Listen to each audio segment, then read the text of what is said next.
Hello everybody, welcome back to the Nibiru channel. It is February 14th, 2017, and we're just trying to get some updates on what's going on in the Oroville, California area pertaining to the dam and the spillway breach.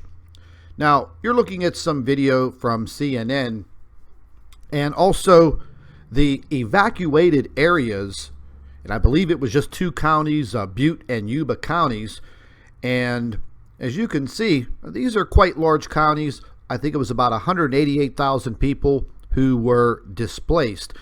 And one thing that caught my eye was how everybody was caught off guard.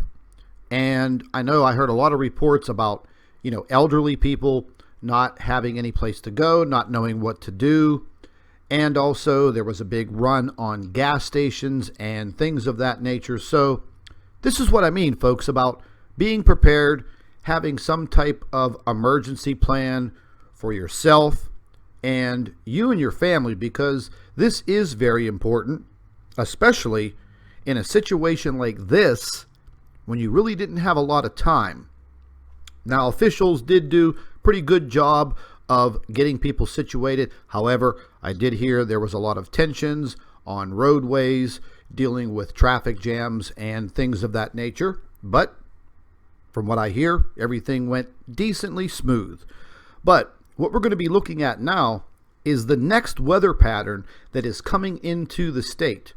This weather pattern will be arriving on Wednesday, and I believe the rainfall will begin sometime on Thursday and will last several days. Now, this is not going to be a major rainstorm.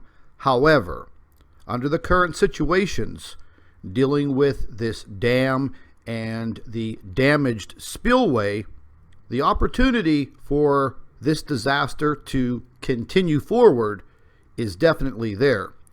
Now, what you're looking at on your screen is the next storm front that is going to be coming in within the next 48 hours. Now, there is another storm behind this one, which will probably be arriving the latter part of next week. So once again, whatever they're going to do as far as trying to repair the damaged portion of this spillway and this dam, I just hope that the engineers and the construction workers, the people in charge, are doing the right thing, because from what I understand, the integrity of this spillway was brought up 10 years ago, and it basically fell on some deaf ears. Now, here we are in 2017, and we just barely got by a disaster.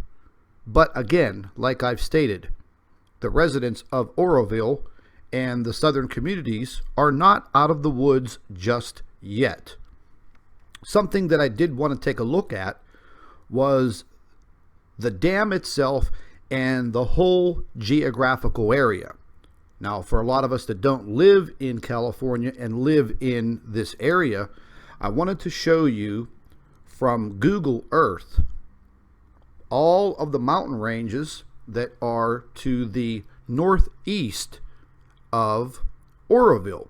And this pattern of weather coming in, what's going to exactly happen. Now, we're going to go ahead and pull up this Google Earth, and we're going to go ahead and punch in Oroville, California, and we'll let it go ahead and pull itself up here. And what I've noticed, because I've never been in this area, not that familiar with it, only from what I've been doing as far as reporting on this, but the mountain ranges that are to the northeast of Oroville, and there's quite a few. I don't know the exact elevations.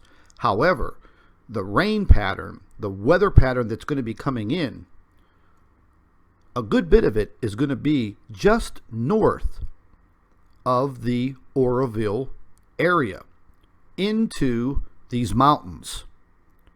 And this tributary runs all the way up through these mountains. And what I'm looking at is the rain runoff into the river that leads into Lake Oroville, and this will take several days for the rain runoff to complete itself. So what we're looking at is, once again, everyone to be on watch, paying attention to what's going on. Now, we're looking at the spillway of the dam that was damaged. And we're also looking at this spillway wall. And this is the main factor in what has happened. Now, I'm assuming that whenever they constructed this concrete wall, even though it's solid concrete, they just placed and built this on dirt, just regular ground. From what I'm understanding, no reinforcements or anything of that nature, because this lake has pretty much almost dried up at some points. It's never reached these levels, I think, in years and years. And from one article that I read, the water level was so low that there were archaeologists in there hunting for relics, and they found some. So now that the water level has risen and the damage to the spillway occurred, I guess the engineers at the dam didn't really know what exactly to do, so they had to start releasing water when the spillway was damaged, and they didn't know exactly how much to cut loose. But the water started coming over this concrete barrier, and the big problem right now is trying to inspect the underlying erosion, because that wall was just built on dirt.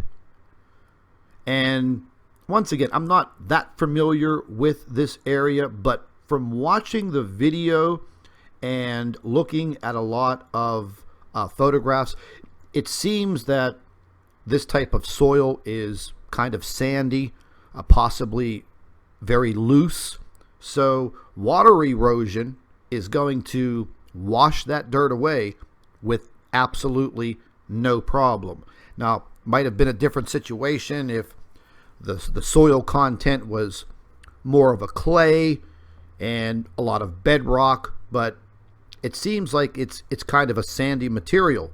So water erosion will just rip right through that, and the lower part of this spillway has suffered some serious damage. Now, they were using helicopters to bring in very large sacks of rocks. They were also filling it in with cement once these rocks were placed into their area. So, everyone in that area, please keep your eyes and your ears open. And if we hear any more updates or anything occurring, we will let you know. So please stay tuned to the Nibiru channel, and thank you for watching. I'd like to take this opportunity to introduce one of our new affiliate sponsors, Food for Liberty. And they provide the highest quality long-term food storage, water purification, and survival prepper supplies. All foods have a 25-year shelf life, certified non-GMO ingredients, and also a gluten-free option. Ladies and gentlemen, it is a very smart idea to have at least a 30-day supply of food and water in the case of any emergency. So there will be a link provided in the description box under this video for Food for Liberty. I'd like to thank all of our Nibiru watchers. You guys do a fantastic job. Would also like to thank you for your loyal subscribership. You can continue to email your photographs and your video to NibiruPlanetX2016@gmail.com. And don't forget to share our videos with your friends and family members on Facebook. And subscribe to the Nibiru channel for all of our current updates. And like I always say, keep an eye in the sky.